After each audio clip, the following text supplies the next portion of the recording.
Bienvenidos a todos los fieles seguidores. Gracias por ingresar.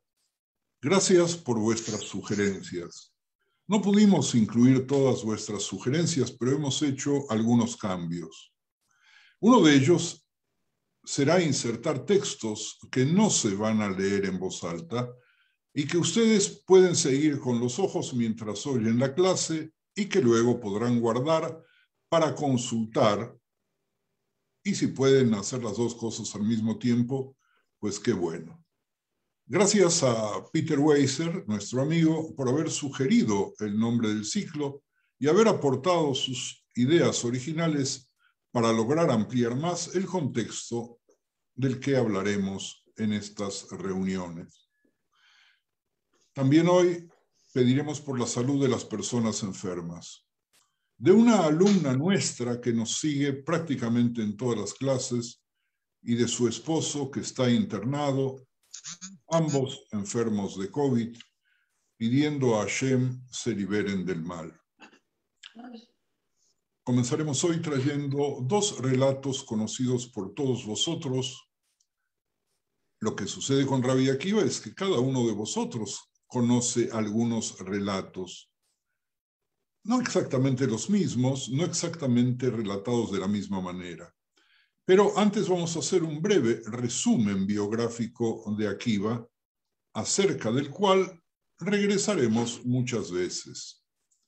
Akiva ben Yosef fue el hombre que marcó un camino para el judaísmo rabínico durante casi 2000 años. Su contribución al judaísmo rabínico fue tan grande que la tradición lo designó como uno de los dos padres del mundo, siendo el otro el gran maestro contemporáneo Rabbi Ishmael. En un midrash temprano, Akiva fue calificado como uno de los tres sabios sin los cuales la Torá se habría olvidado en su tiempo. Los otros dos eran Shafán, el escriba, que llevó el libro de Devarim recién redescubierto al rey Yehoshiau, a Josías, en el siglo VI antes de la era común. Eso lo podemos ver en el segundo libro de Melahim, Dos Reyes, capítulo 22, Pasuk 14.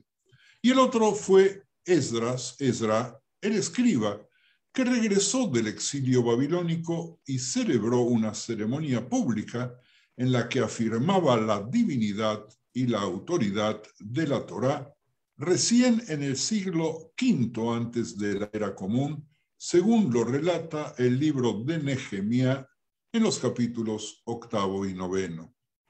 Cuando el Talmud quiso demostrar la importancia de Rabbi Yehudá Anasí, el príncipe, de quien se decía que había sido el mayor sabio desde el mismo Moshe, declaró que había nacido el mismo día en que murió Akiva, indicando así que Akiva solo podía ser reemplazado por uno tan grande como ese. Sin embargo, de la vida temprana de Akiva no sabemos prácticamente nada. Las fuentes, incluso aquellas que son claramente legendarias, no dicen nada de él hasta que fue un hombre maduro. Ni siquiera sabemos con certeza cuándo nació.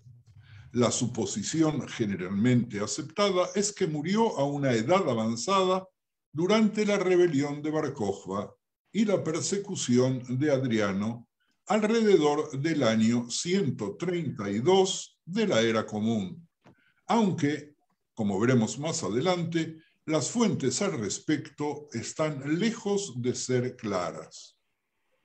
Avot de Rabbi Natán, en el capítulo 12, considerado por muchos como una obra tanaítica temprana, postula que Akiva vivió 120 años.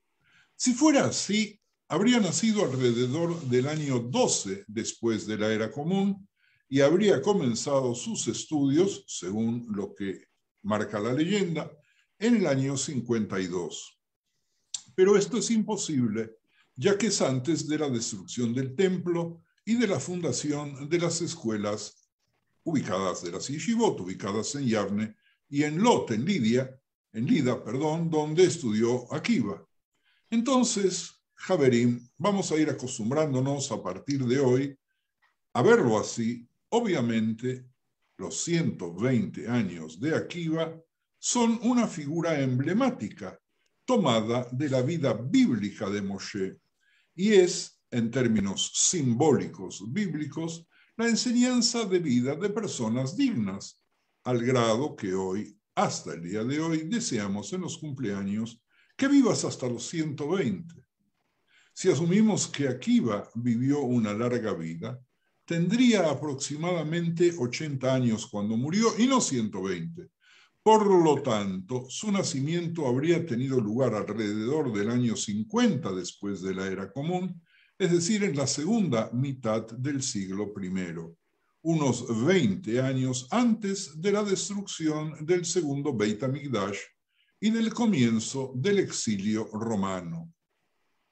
Javerim, Javerot, Akiva nació y vivió la mayor parte de su vida cerca de Lot, como lo habíamos anunciado previamente, en las tierras bajas de Yehudá, de Judea, lejos de la metrópoli que era Jerusalén y de la sede de los estudios religiosos. El nombre Akiva, que no era infrecuente en ese momento, es probablemente una variación del nombre Acabiá. La raíz hebrea es la misma que el nombre de Yaakov, que significa el talón, la parte curva del pie o posiblemente seguir detrás de. En la mayoría de las fuentes hebreas se escribe en arameo con una alef al final, pero en el Talmud de Jerusalén la forma es la hebrea que termina con un hey. Por lo tanto, nosotros podemos escribir Akiva con alef al final y podemos escribir con hey al final sin que sea un error. Aparte del hecho que el nombre de su padre era Yosef, las fuentes no nos dicen nada sobre los miembros de su familia o de sus antecedentes. No se sabe nada de su madre, no se sabe nada de sus hermanos. Habría sido inusual que una familia tuviera un solo hijo, a menos que la madre muriera prematuramente o no hubiera podido tener otros hijos. Por supuesto, el argumento del silencio, es decir, no hay nada, no es concluyente, ya que las fuentes rabínicas no intentan escribir biografías completas de los sabios y muestran poco interés en contar tales historias, a menos que contribuyan a alguna enseñanza ética o legal importante. Entonces, o Akiva creció en una familia normal, rodeado de padre y madre y hermanos y hermanas, ninguno de los cuales se consideraba lo suficientemente importante como para ser mencionado, o bien era hijo único, posiblemente sin una madre que lo cuidara durante su adolescencia. Todo eso solo se puede dejar a nuestra imaginación. Es decir, en estos 9 minutos que llevo hablando, llegamos aquí para decir que prácticamente no sabemos gran cosa, ni sobre él, ni sobre sus antecedentes. En cuanto al nivel socioeconómico de su familia, nuevamente las fuentes guardan silencio. Es muy importante enmarcar qué quiere decir las fuentes en este contexto, porque es obvio que las noticias que tenemos sobre Akiva no son de la época en la cual él vivió, sino varios siglos después. Es decir, que su nombre se mantuvo y sus dichos se mantuvieron verbalmente en la tradición oral de generación en generación, sin documentos. Sin embargo, hay algunas pistas que llevan a la conclusión de que no tenía Akiva gran educación ni que era rico. No tenía académicos en su origen familiar, un hecho que él mismo admitió. En el Talmud de Jerusalén, una de las primeras obras que contiene sus dichos, Akiva comenta que cuando Rabán Gamliel II se vio obligado a dimitir como director de la academia en Yavne, él, Akiva, no fue nombrado en el lugar de Gamliel porque otros, que fueron no mayores que él en aprendizaje, tuvieron mayores antepasados. ¡Wow! Aquí estamos otra vez colocando el dedo en el ventilador. ¿Por qué? Porque el mismo Akiva, de alguna forma, está diciendo que no fue nombrado porque sus antepasados, independiente de los méritos que él tenía, no eran conocidos, no eran importantes. Él expresó, Akiva, feliz es el hombre cuyos antepasados le hacen ganar mérito. Feliz el hombre que tiene una estaca sobre la que puede levantarse. Repito esta frase de Akiva. Feliz el hombre que tiene una estaca sobre la que puede levantarse, frase que recuerda a Arquímedes, que dijo, dame una palanca y moveré el mundo. Y frase que en nuestros días, en los cuales los sistemas políticos e incluso la academia usan y eligen a la gente a los grandes cargos según la palanca que traen, podemos entender de que no estamos haciendo en nuestra época nada que no se hacía en el pasado. Entonces, ¿qué vamos a hacer ahora? Vamos a intentar aprender sobre Akiva a partir de las leyendas que lo rodean. Casi todas las que expondremos son conocidas por todos ustedes, lo que facilitará su interpretación en la mayor parte de los casos. Las que las oirán por primera vez podrán, sin embargo, descubrir elementos en esas leyendas que de tanto ser repetidas se perdieron. Así que presten atención y si quieren, tomen nota del primer relato que les traigo. Rabbi Akiva le respondió, voy a contar una parábola. ¿A qué se puede comparar esto? Es como un zorro que camina por la orilla de un río cuando ve a los peces reunirse, yendo de un lugar a otro, huyendo de un lugar a otro. El zorro les dijo, ¿de qué huís? Le dijeron, estamos huyendo de las redes que la gente nos echa para pescarnos. Él les dijo, ¿desean subir a tierra firme y viviremos juntos como mis antepasados vivieron con sus antepasados? Y uno de los peces le dijo, tú, Akiva, eres de quien dicen que es el más listo, el zorro, de quienes dicen que es el más listo de los animales, no eres inteligente, zorro, eres un tonto. Si tenemos temor en el agua, que es nuestro hábitat natural que nos da vida, entonces en un hábitat que causa nuestra muerte, tanto más. La moraleja la conocemos todos. También nosotros, los judíos, ahora que nos sentamos y participamos en el estudio de la Torá, sobre el cual está escrito, porque esa es tu vida, y la duración de tus días, como aparece en Devarim, Deuteronomio 30:20, tememos el imperio porque lo ha prohibido. Si procedemos a sentarnos ociosos sin estudiar, dado que su abandono es el hábitat que causa nuestra muerte espiritual, podemos perder el miedo al imperio. Relato simple que debe verse, como lo veremos en unas semanas más dentro de su contexto histórico, en días posteriores a la destrucción del Segundo Templo y de las revueltas contra los invasores, pero que no ha perdido actualidad, ya que hoy muchos de nosotros tenemos otros temores, a otro tipo de confabulación violenta que nos empuja a alejarnos del estudio del judaísmo, sea por desidia, sea por pereza o distracción, sea por educadores que desean establecer modelos asimilacionistas. Y viene Rabbi Akiva, ahora vamos a llamarlo Rabbi Akiva, y nos dice, no nos dobleguemos a las presiones para seguir la moda porque nos acabarían. Cuidemos nuestro hábitat, pese a los esfuerzos por hacer, porque en él seguiremos con vida. Rabbi Akiva la perdió la vida después del relato de esta anécdota, quizás para que nosotros podamos seguir siendo judíos tantos años después. El segundo relato, más conocido aún, ya que lo conocéis de la Haggadah de Pesach, dice: sucedió que Rabbi Eliezer, Rabbi Yoshua, Rabbi Eleazar ben Azaria, Rabbi Akiva y Rabbi Tarfón estaban reclinados, como corresponde en el Seder, en Bnei Brak. Estuvieron discutiendo el éxodo de Egipto toda esa noche hasta que llegaron sus alumnos y les dijeron: Rabotenu, maestros nuestros, ha llegado el momento de recitar el Shema de la mañana. Es decir, ya amaneció. En el Seder de Pesach se encuentra un recuerdo conciso de algunos de los primeros rabinos que encontraron lo suficiente en la historia de Pesach para hablar sobre la historia del Éxodo toda la noche, independientemente que ya conocían la historia y los comentarios hasta el cansancio. Y permítanme una disquisición.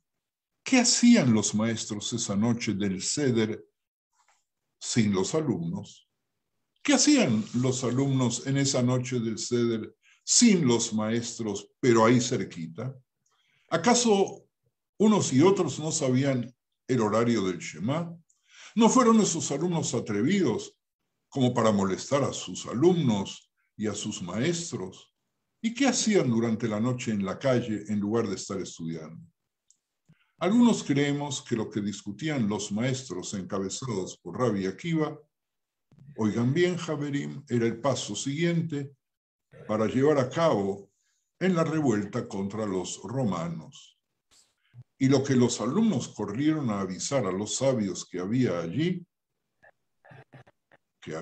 romanos que podrían ingresar a su espacio y descubrir la razón de la reunión, lo que hubiera provocado que los tomasen prisioneros y los mataran. No puedo evitar asociar el hecho de que estaban adentro en la casa haciendo el Seder de alguna forma y afuera había amenazas con nuestra costumbre de abrir la puerta para que ingrese Eliyahu Anabí. Alguna vez leí que nosotros, ¿para qué mandamos a los niños a abrir la puerta a ver si está Eliyahu? Y les preguntamos, ¿viste Eliyahu Anabí? Y los niños van a decir la verdad, no lo he visto. ¿Pero a quién viste? Si dijeron, no vimos a nadie, entonces vamos a seguir la lectura del Seder y vamos a leer Shefo Hamatcha al Goim. Envía tu enojo a aquellos pueblos que no te reconocen. Pero si van a venir y van a decirnos, fíjate que hemos visto personas que están espiando, queriendo saber que estamos haciendo el Seder prohibido, vamos a saber que tenemos que plegar la mesa, bajar el vino y hacernos los dormidos, porque nos puede costar la vida. Sea como fuere, en la reunión del Seder, encontramos los pilares de lo que hoy consideramos judaísmo y quienes los establecieron. Todo fue creado por los rabinos en los siglos posteriores a la destrucción del templo de Jerusalén en el año 70. Si había un rabino por excelencia en el grupo, ese hombre era Akiva, el más inteligente de la sala. Y ahora, después de esta pequeña introducción, vamos a pasar a la gran pregunta. ¿Quién era Akiva? Javerim Javerot, lo que sabemos de ese Akiva proviene de fragmentos de textos rabínicos. Oigan bien, y si quieren apunten este dato, solo el Talmud de Babilonia menciona a Rabbi Akiva, adivinen cuántas veces. 10, 100, 200, nada más y nada menos que 1341 veces. Sí, el nombre de Rabbi Akiva aparece en el Talmud de Babilonia 1341 veces. Así que podemos comprender fácilmente su importancia y qué lugar preponderante ocupan esos textos. Aparte, contamos con centenas de referencias más en otros textos rabínicos. Estos fragmentos lo demuestran como un intérprete incomparable de la Torá. Lo presentan como un místico y, en última instancia, como un mártir, así como un hombre al mismo tiempo orgulloso que humilde, una persona complicada, pero consistente en su personalidad.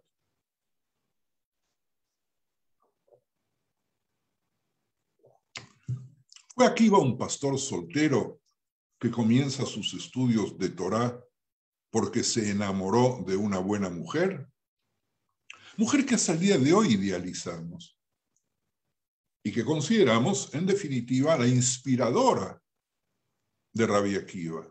¿O acaso ya era un hombre casado con un hijo pequeño cuando a través de su propia intuición descubrió la importancia de estudiar y aprender? Ambas tradiciones se pueden encontrar en la literatura rabínica. Lo único seguro es que la tradición judía eligió preservar estos relatos a través de las generaciones, también si chocaban entre sí, si se contradecían entre sí, si nos dejaban a nosotros boquiabiertos, porque teníamos que hacer el trabajo intelectual de elegir la versión más cercana a nuestro corazón y a nuestro pensamiento, prestando más atención a la moraleja, a la enseñanza, a los principios que a la anécdota y a la anotación de biografías llenas de datos exactos. Seré atrevido, Javerim y Javerot, y diré que las historias conservadas de los rabinos representan los valores del período en lugar de hechos históricos y biográficos, tal como los recordaban varios cientos de años después del momento en el que sucedieron. ¿Qué es lo importante a lo largo del tiempo? Pregunta que los profesores de historia se deben hacer.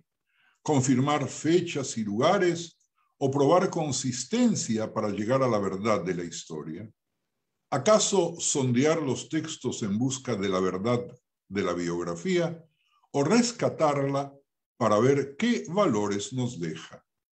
Akiva, Javerim y Javerot formó parte del mundo de los sabios que debieron transformar una religión que tenía como centro el Beit HaMikdash, que tenía como centro el servicio sagrado, las ofrendas y los sacrificios en el templo, a otra religión, encontrando su verdadera esencia, centrada en la oración y el estudio de la Torá. Nosotros lo vemos ahora y no nos damos cuenta de la revolución que se produjo en ese entonces. Nosotros no nos podemos dar cuenta lo que sucedió con las personas que también con tantas dificultades ascendían a Jerusalén en Pesach, en Shavuot, en Sukkot, se reunían con sus familias, iban al templo, cantaban, agitaban los lulabim y los etrogim, pedían por la lluvia, pedían por el salario, por el pan, por el trabajo, por la salud, y de pronto, de un día para otro, no lo tenemos más al templo.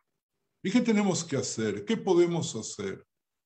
Si no hubieran hecho nada en aquel entonces, esperando la reconstrucción del templo, no tendríamos hoy día judaísmo. Sin embargo, en la generación de Akiva se formó un mundo en el cual nosotros tenemos una religión prácticamente intocada, pero totalmente diferente a la anterior. Parece una contradicción, totalmente intocada, pero diferente, porque lo que se guardó fue la esencia.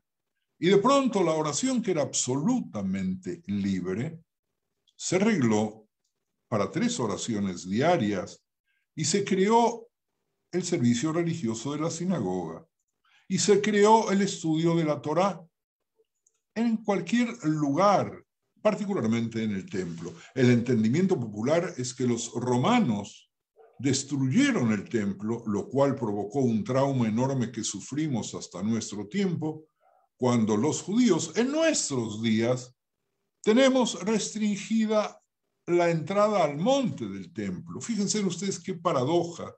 Nosotros, los que vivimos en Israel o quienes viven fuera de Israel, si deseamos subir a la explanada del templo para decir una tefilá, no podemos. Está en el año 2021 prohibido. Sin embargo, nosotros seguimos como judíos porque cuidamos la esencia y porque cuidamos los valores. En ese momento de la historia llegaron los rabinos que dijeron, ahora vamos a orar. ¿Dónde vamos a orar? Como con el COVID, en espacios abiertos y cerrados, pero la esencia del judaísmo y sus mitzvot que podemos cumplir, las vamos a seguir cumpliendo. Todo eso tomó un periodo de tiempo mucho más largo de lo que comúnmente se cree. Mientras tanto, hubo una cantidad considerable de fragmentación en el pueblo judío.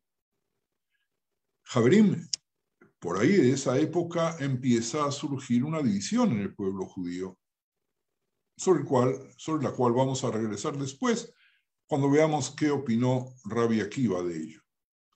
Ahora, durante el último medio siglo nuestro, se ha avanzado mucho en la comprensión de la historia del periodo comprendido entre el fin de la Gran Revuelta y el de la rebelión de Bar Kokhba, que sucedieron la Gran Revuelta entre el año 73 antes de la Era Común al 135 después de la Era Común, es decir, 200 años, así como en la forma en que deben entenderse las fuentes rabínicas sobre ese periodo. La pregunta, repito, es si lo más importante es buscar formas de verificar la historicidad de al menos parte de lo que aparece en estos escritos, o aceptar que lo máximo que podemos decir es que las fuentes talmúdicas y posteriores nos dicen lo que sus autores creían y querían que supiéramos después de superar la censura posterior impuesta por el mundo cristiano a los textos judíos para destacar su existencia en esos tiempos sin oponentes ideológicos. Javerim y Javerot, nos guste o no, es imposible escribir una biografía en el sentido moderno de la palabra de ninguno de los sabios talmúdicos. Las razones son muchas, entre ellas que ninguna de las fuentes, incluso las más antiguas, es contemporánea a la vida de sus sujetos, como dijimos hace unos minutos, que las fuentes se contradicen entre sí, que no siempre contienen transcripciones precisas del material original. Incluso hay dudas sobre la autoría de muchos de esos dichos y tradiciones. Por lo tanto, no debemos sorprendernos que cuando yo era niño y estaba sentado alrededor de la mesa en la Yeshiva Ktaná, o más tarde en la Yeshiva, estaban sentados conmigo Rabbi Akiva y Rabbi Yehudá y Rabbi Eliezer y Rabbi Eliezer y Rambam y Moshe Rabenu. Y nosotros, los alumnos, por lo menos yo, los tenía ahí conmigo. Estaba claro que eran contemporáneos, que todos estaban alrededor de la mesa. Y no que vivieron en épocas totalmente diferentes, porque para nuestros maestros, quizás por la ignorancia de la historia y quizás porque para ellos no tenía ninguna importancia, lo valioso era lo que se había rescatado de sus dichos. Bueno, vamos a parar aquí solamente por unos instantes, por si hay alguno de vosotros que quiere aclarar alguna de las cosas que hemos visto, o ampliar o preguntar antes de continuar, porque todo esto que estamos viendo es apenas, mis queridos amigos, una introducción al tema de Rabbi Akiva, y todo lo que estamos diciendo es para que ustedes se vayan acostumbrando a ver a Rabbi Akiva tal cual como nuestros jajamim quisieron que se vean. Así que bienvenidos a los que quieran hacer algún comentario. Sí, Natalio. Natalio. No, perdón, reparte tú el uso de la palabra. No, está bien, tranquilo. Natalio, adelante. Sí, Yerachmiel, vos recién dijiste acerca de que con Rabbi Akiva y con todos los jajamim posteriores a la destrucción del templo nace, digamos, el judaísmo, un nuevo judaísmo. No importa ahora repetir exacto las palabras, pero no podemos remontarnos todavía a Ezra y Nehemías respecto a la confección de algunas de las plegarias, especialmente la Amidá y algunas otras costumbres importantes que fueron tomando forma. Es decir, tan central ha sido Rabbi Akiva por encima de Ezra y Nehemías. No, la gran reforma de Ezra y Nehemías, de la más importante, fue el comienzo de la lectura de la Torá en los días del mercado, los lunes y los jueves, y en Shabbat, cuando la gente podía. Es decir, ellos no trataron de forzar a que las personas dejen de trabajar y vayan a estudiar Torá, sino aprovechaban los momentos en los cuales los tenían libres, por un lado. Y por otro lado, era que cuando regresaron del exilio babilónico, los judíos no hablaban ivrit, por lo tanto, establecieron la presencia de traductores de los templos, de los textos. Y ese es un paso muy importante. Y hubieron otras reformas. Pero cuando yo estoy hablando del período de Rabbi Akiva, y no solamente Rabbi Akiva en la formación de lo que hoy es el Bet Knesset, que tampoco lo era en su época, era un momento histórico en el cual se necesitaba tomar una decisión. Y la decisión debía ser valiente, porque la tendencia de las personas, si yo, si tú, si nosotros hubiéramos estado en ese tiempo, y nos hubiera gustado mucho hacer korbanot, hacer sacrificios, hubiéramos regresado a lo que la Torá no quiso al establecer un único centro de culto, que cada uno de nosotros estableciese un altar en su casa, o en el barrio, o en la esquina, y dedicase su momento espiritual a los sacrificios, con el riesgo, sin ninguna duda, de la infiltración de los sacrificios y de los cultos paganos. Entonces, sí, esta afirmación aparentemente contundente de que hay una nueva forma de ver el judaísmo a partir de la época después de la destrucción, con la creación del Beit HaMidrash y del Bet Knesset, podría aplicarse también en otras épocas. Sin embargo, creo que en este cambio se produjo algo radicalmente distinto. También podemos avanzar y decir, desde que tenemos al Estado de Israel, tenemos otro judaísmo, etcétera, etcétera. Bien, adelante, Javerín. Quien tenga preguntas o comentarios, es ahora. Así que... Yo quería decir algo. Sí, Rosa. Esa leyenda que nos cuentan pues en la escuela de que lo que sabía Rabbi Akiva era gracias a que su mujer trabajó mientras él estudiaba 12 años y que luego regresó a los 12 años y que ella dijo, no, regrésate otros 12 años para que realmente llegues a la cima. Eso... Toda la vida nos contaban eso en la escuela y estábamos súper orgullosas de que lo que sabía Rabbi Akiva era por una mujer. Y nada, has apurado. Que eso tiene importancia porque tú nada más lo pasaste así como que lo que sabes de una mujer y a los niños nos llenaban la cabeza con eso. Era lo importante de Rabbi Akiva. Dos cosas, Reidel, que primero muchas gracias por tu participación. Siempre es ilustrativa y nos lleva a épocas comunes. Mira, todavía no llegamos al relato de Rachel, vamos a llegar. Lo dejé exprofeso para más adelante, porque además esa versión también tiene una o dos versiones aparentemente contradictorias, aunque esta es la prevaleciente. Hoy una persona me hablaba diciéndome de que no podía llegar a la clase tratando de justificarse como si yo necesitase la justificación y me dijo, ¿y vas a hablar de la bella Rachel, del cabello precioso sobre la cual se hizo una corona de oro y Yerushalayim Shel Zaf aparece de ahí y que gracias a... Y le corté y le dije, no, voy a hablar en este curso, no sé si en la primera reunión, de las 3 mujeres de Rabbi Akiva. No me pueden creer el grito que pegó esta persona. ¿Cómo? ¿De qué estás hablando? Rabbi Akiva solamente tuvo a Rachel. Y yo le dije simplemente para ponerle nerviosa, le dije, mira, yo creo que la más importante fue la esposa de Turnus Rufus, el gobernante romano. Y me cortó el WhatsApp y volvió a llamarme enseguida para disculparse. A mí nunca me dijeron que tuvo 3 mujeres. Y yo dije, a mí tampoco. Pero... a mí tampoco. Pero ese no es un argumento. A mí tampoco, Rabi. Sorprendente. Ese no es un argumento. Que alguien diga, como ha sucedido en los cursos anteriores, esto nunca lo escuché, Susana, tú sabes muy bien que ese no es un argumento. Y si no lo escuchaste, no le quita ninguna importancia ni le quita la verdad.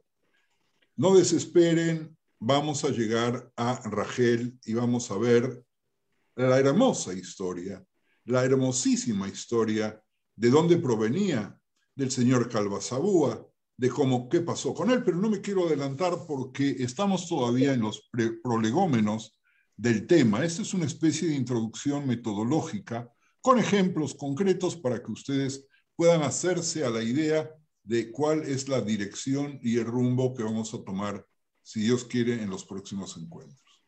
Así que si alguien más quiere decir algún comentario, adelante. Lisa levantó la mano. Va a callar, Lisa. Lisa, tú vas a ser la última en esta ronda. Okay. Vamos a abrir una segunda ronda.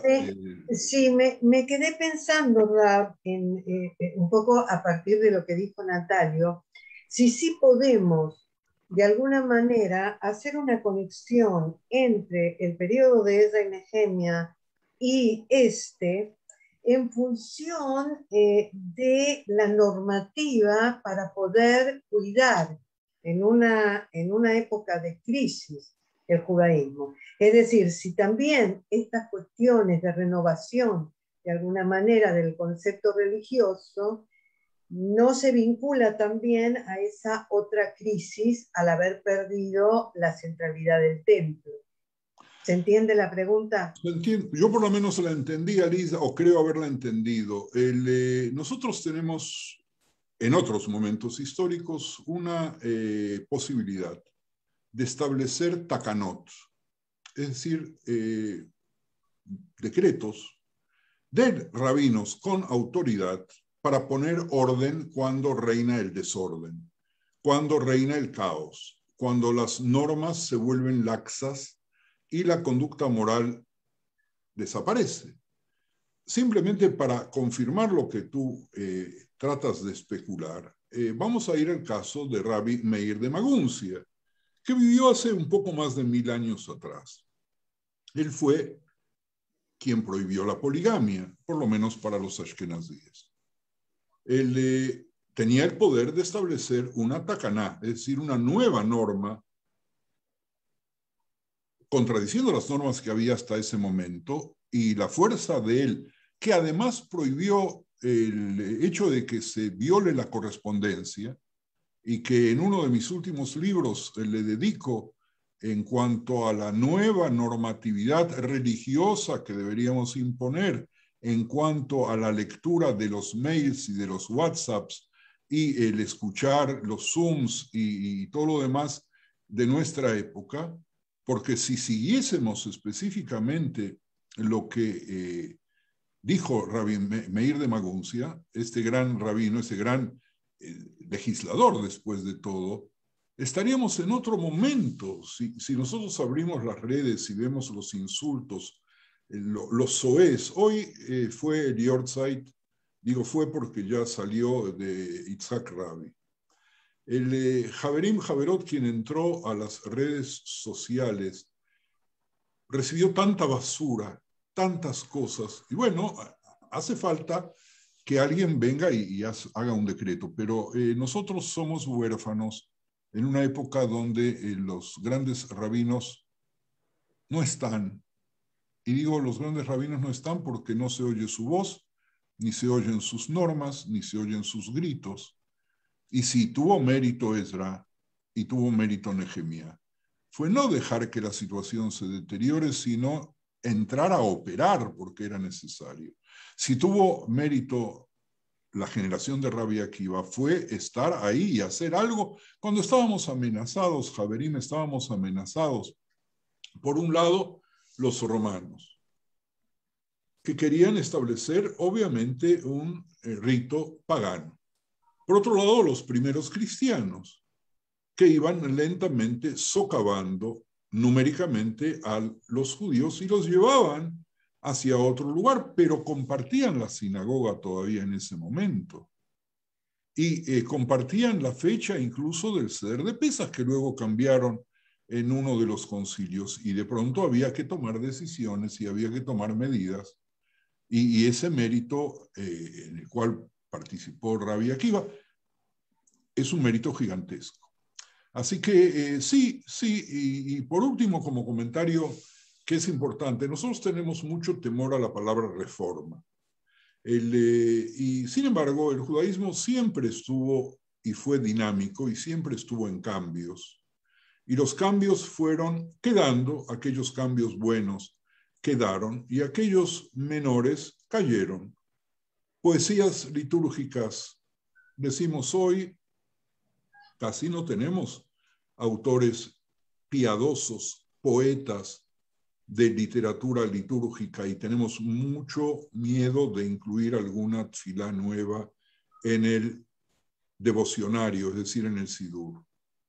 Seguimos diciendo esas oraciones de la Edad Media en Rosh Hashanah y Yom Kippur. ¿Y por qué? ¿Eran las únicas? No, claro que no. Había decenas y quizás centenas y miles de tfilot que se habían incorporado al servicio religioso diario, pero que luego cayeron. Así que nuestro pueblo necesita encontrar siempre respuestas a los desafíos de cada tiempo. Akiva fue grande porque fue uno de los que lo lograron. Gracias. Volvemos. Y gracias a ustedes. A medida que ha pasado el tiempo, los eruditos se han vuelto cada vez más escépticos sobre la fiabilidad de los escritos rabínicos, hasta el punto de que algunos sienten que no se puede saber nada con absoluta certeza sobre ninguna de las figuras rabínicas. Leí un artículo reciente del profesor Hazan Yadin, Israel, que argumentó que no hay prácticamente nada que podamos saber sobre Akiva cuando era joven. Otro gran profesor contemporáneo, Avigdor Shinan, de la Universidad Hebrea, sostiene que en realidad no sabemos nada de la historia de Akiva, excepto lo que los escritores de las fuentes querían que aprendiéramos sobre su vida. Y así como la historia la escriben los ganadores, la historia de nuestros jajamim la escribieron los jajamim, tomando cosas que queremos que todos recuerden y quitando otras que son menos importantes.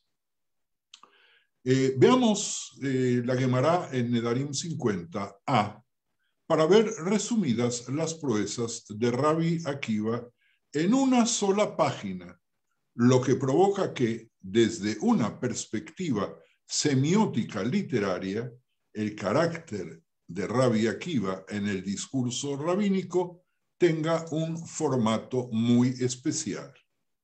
Allí ven los analistas, allí en Nedarim 50, ven los analistas modernos del lenguaje un corpus que cuenta con un excedente de escenas arquetípicas distribuidas en diversas compilaciones rabínicas.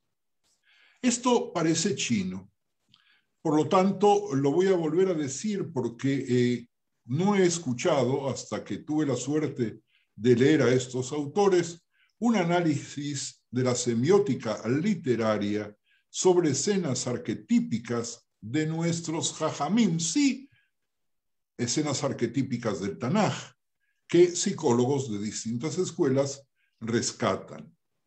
Y avanzo un poco más.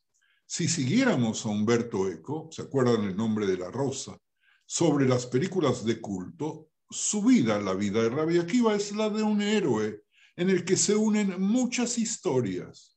Miren ustedes, y eso va también para ti, Reis. Es un pobre pastor que se casa con una rica heredera en contra de su padre. Suficiente para una telenovela mexicana. Todavía no para una película de Netflix, pero cerca. Es una persona de gran voluntad.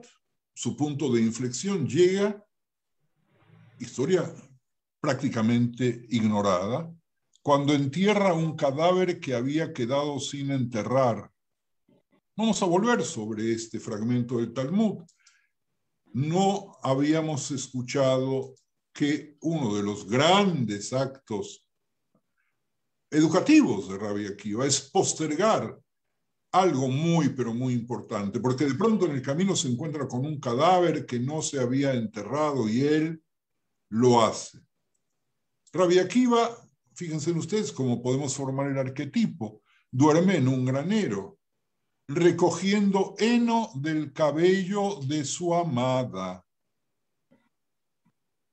O, según otra versión, tomando un fragmento de heno y llevándoselo a su amada para decirle, vamos a dárselo a Eliyahu Anabí, que ni siquiera tiene para cubrir con heno a su mujer que tiene frío.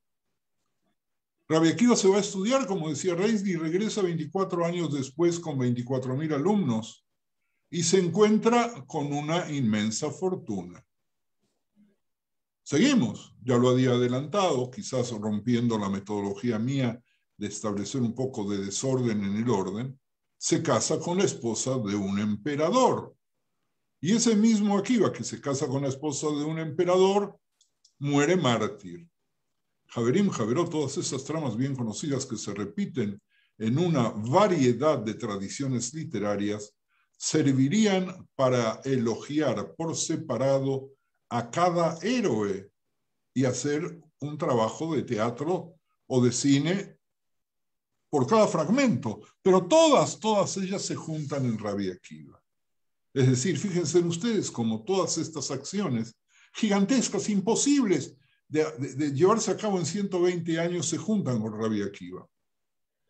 Nosotros las aceptamos como reales. De acuerdo a Eco, la calidad citacional de una escena se basa en su identificación semiótica, es decir, su capacidad de provocar un sentido de déjà vu, o en términos de Roland Barthes, en un simbolismo connotativo mítico. La cita debe identificarse como una escena familiar. Y ahora les voy a traer algo que a lo mejor ustedes escucharon, lo dudo, pero que es maravilloso. Y es un Midrash yemenita del siglo XIV, Midrash Agadol, que está en el archivo que contiene en relatos judíos de la Universidad de Tel Aviv, que se maneja con las siglas IFI 18.946. El relato que les voy a traer ahora fue presentado por Asher Ben Arosh de Marruecos. Por favor, escuchen bien y apunten si quieren, pero retengan esta historia. Rabbi Akiva no supo leer ni escribir hasta los 40 años. Su esposa le dijo, empieza a aprender. ¿Qué le contesta Rabbi Akiva? Se reirán de mí. Está bien, dijo. ¿Qué hizo ella? La esposa tomó 2 cajas, las llenó de tierra, plantó flores en ellas y las cultivó. Cuando las flores florecieron, puso las 2 cajas a cada lado de un burro. Ve al mercado, le dijo Rachel, la hija de Calva Sabúa, al rabino Akiva, su esposo. ¿Cómo? Con el burro. Y las cajas y las flores. Rachel le dijo, ve con las cajas y con las flores. Se reirán de mí, dijo Akiva. Ve, le ordenó la mujer. Fue al mercado. Faltaba más. Los que lo vieron se rieron de él. Regresó a casa regañado, cabizbajo y meditabundo. Ve una vez más, le ordenó la mujer. Al día siguiente fue de nuevo. ¿Con qué se encontró Rabbi Akiva? Que la gente que se había reído de él un día antes, ahora se reía menos de él. Abrevio, al día siguiente, al tercer día, ella le dijo, ve una vez más. Él fue. Ahora ya no se puede, ahora ya no se reirán de ti, porque se acostumbraron a ti. Su esposa le preguntó, ¿hoy se rieron? No. Así que cuando empieces a aprender y a estudiar con niños de 6 años, El primer día se reirán de ti, el segundo menos, y al tercer día se acostumbrarán de ver a una persona de 40 años sentados en el pupitre con niños de 6. Akiva la escuchó, fue y empezó a aprender. Aprendió y aprendió hasta que se convirtió en el famoso Rabbi Akiva. Miren ustedes, Javerim y Javerot, Rabbi Akiva de este cuento de Ben Arosh, de este cuento marroquí del siglo XIV, apenas se describe en términos sublimes. Se describe en definitiva de un señor con una obstinada esposa que lo envía al mercado llevando ridícula un burro adornado con flores. Miren ustedes lo que sucede en el cuento marroquí. La inversión de los roles normativos de género y sumisión grotesca crean una narrativa cómica y carnavalesca. El comienzo de la iniciación tardía de Rabbi Akiva, presentado en otro lugar como un heroico ejemplo, el ejemplo del cual Rosa hablaba antes, se transforma en esta versión en una escena divertida en la que Rabbi Akiva es un personaje pasivo y payasesco que evoca la lástima y la risa de las personas del mercado, así como de los oyentes modernos del cuento. Si lo hubiera contado en una plaza pública sin hacer referencia a Rabbi Akiva, la gente se hubiera reído. En definitiva, el gran Rabbi Akiva de Calva Sabúa, de la escena de Rachel y Calva Sabúa, se convierte aquí en un Nebach. Nebach es una palabra que está en yiddish y que está en hebreo y que viene de ruso, que quiere decir Niet Boch, sin Dios. Rabbi Akiva el gigante puede ser un personaje pasivo y payasesco cuya mujer manipula y ni siquiera en esto pierde su grandeza, porque la imagen de un burro decorado con flores se cierne metonímicamente, es decir, tropo, que consiste en designar una cosa con el nombre de otra, tomando el contenido por el continente, el efecto por la causa o el todo por la parte. Uso de las palabras con un sentido distinto del literal, aunque manteniendo alguna conexión o semejanza con este. La metáfora es una forma de tropo. Lo que vemos es perteneciente al uso de una palabra relacionada para representar otra palabra que no denota específicamente sobre la cabeza del estudiante novicio Rabbi Akiva. Esta es claramente una versión de la iniciación de un sabio que mezcla lo elevado con lo humilde, lo sublime con lo despreciado. Javerim, Javerot, aquí estamos llegando a un punto álgido de lo que yo les quiero proponer en nuestras reuniones, de cómo la figura de Rabbi Akiva no se ve alterada ni cuando aparece como el gran héroe, ni cuando aparece como alguien pobrecito y payasesco. Lo sublime con lo despreciado se unen en la figura de Rabbi Akiva, que también aparece en medio de acertijos. Los acertijos son sistemas de relatos talmúdicos que despiertan la inteligencia de quien los oye, pero que hacen ceñir la frente de los estudiosos de nuestro tiempo. Se nos fue el tiempo, por lo tanto me detengo aquí para que puedan hacer comentarios. Nuevamente, Javerín, porque creo que es muy importante, pero muy importante, que terminemos esta reunión hasta que nos encontremos con la ayuda de Dios en la próxima semana, teniendo por lo menos esta introducción clara. Así que me entrego a ustedes, si es que tienen ganas de participar.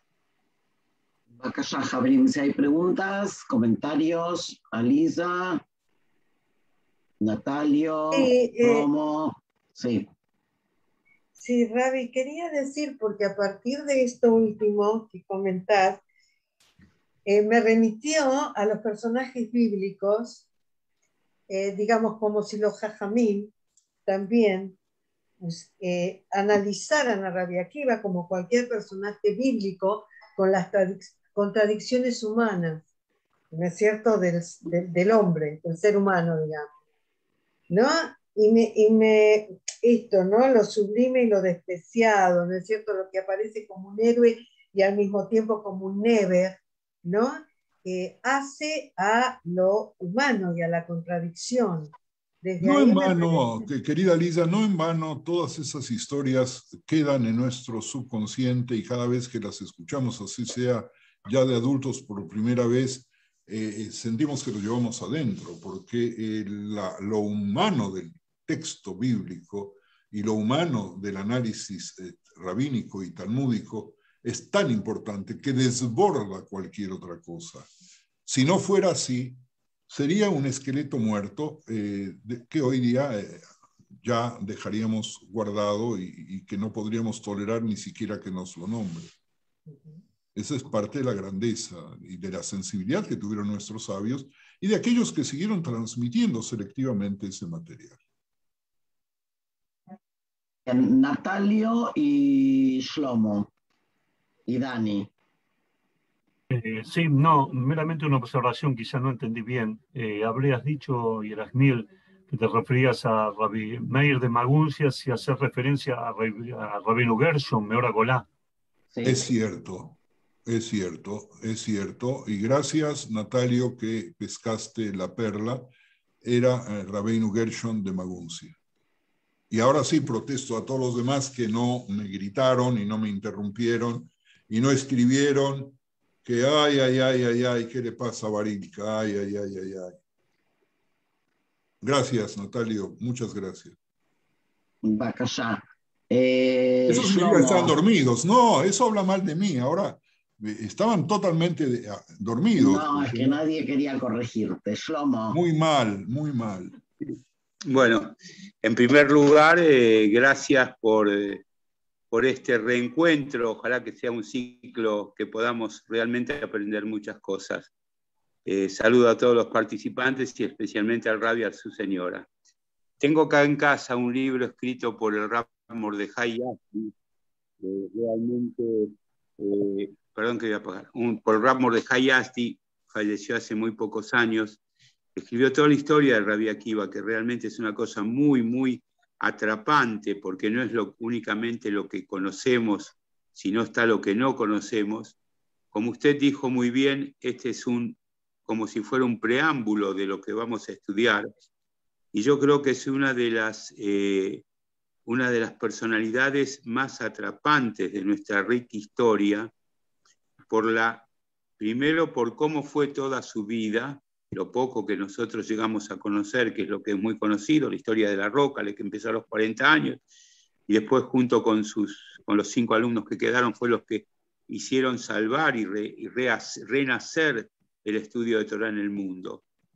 Por eso agradezco mucho esta enseñanza y ojalá que podamos realmente aprovecharla para saber bien el fondo de la verdad. Gracias. Muchas gracias a todos, especialmente al Rabbi y a su señora.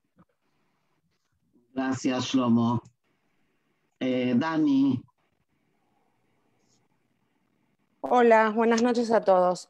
Yo me quedé con un dato. Las 1341 veces que aparece su nombre en el Talmud Babli, ¿era porque el protagonismo en Babilonia era mayor o porque simplemente el Talmud Yerushalmi se quedó más chico? Porque él era de Tiberia, donde se hizo el Talmud Yerushalmi. Entonces, como que tenían menos información, o también en el Yerushalmi aparece muchas veces. Casi todas las afirmaciones que haces, Dani, son correctas. En el Yerushalmi aparece muchas veces. El Talmud Yerushalmi es mucho más pequeño que el Talmud Babli.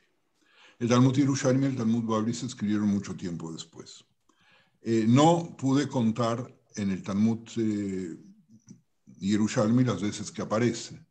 Hoy día es muy fácil contar porque uno las coloca en la máquina y la máquina cuenta por uno. También en el Talmud Yerushalmi aparecen historias no exactamente similares que las del Talmud Babli. Es decir, que independientemente de dónde nació, el hecho de que el Talmud Yerushalmi sea Keilu de Jerusalén, no le quita absolutamente nada de lugar ni uno al otro, sino que los personajes entre los dos Talmudes aparecen siendo los mismos, en su mayoría. No fueron los mismos los compiladores, ni fue el mismo el tiempo de la compilación. ¿Tenemos a alguien más? No que yo esté viendo, pero antes de cerrar, si alguien más quiere, comentarios o preguntas. No, Rafa, sí, Evita. Solamente agradecerle a Rabino, la verdad me impactó lo que, bueno, que tengo que saber bastante sobre la otra versión de las 3 mujeres, la verdad, y me impacta y me gustaría saber muchas cosas más de lo que ya sé, de que, bueno, que la mujer Rachel que le ayudó a estudiar después de 40 años. Bueno, Rabino excelente, y me impactó y quisiera seguir más, y la verdad es que muy buenas aprendizajes que uno tenemos que aprender. Gracias, Eter, gracias, Rabino. Toda. Ok, Javerim, nos despedimos. Recuerden ustedes, una vez aquí José Manuel dice que un shiur que invita a verlo más de una vez. Yo sí recomendaría por lo menos algunas partes de lo que expusimos hoy, que son los enfoques nuevos, particularmente la aplicación del estructuralismo y de las nuevas formas del estudio de la semiótica, o la aplicación del pensamiento de Eco y de otros autores como Bartrés, que nos permiten crear en lenguaje moderno una recreación dinámica de Rabbi Akiva en su complejidad tan gigantesca. Yo creo que amerita verse más, y vamos, quédense tranquilos, si Dios quiere, nos da salud y vida, regresaremos una y otra vez sobre estas mismas historias y sobre muchas otras historias muy poco conocidas. Así que, Javerim, a todos ustedes, muchas gracias, que tengan buenas tardes, buenas noches, y que tengamos todos muchísima salud.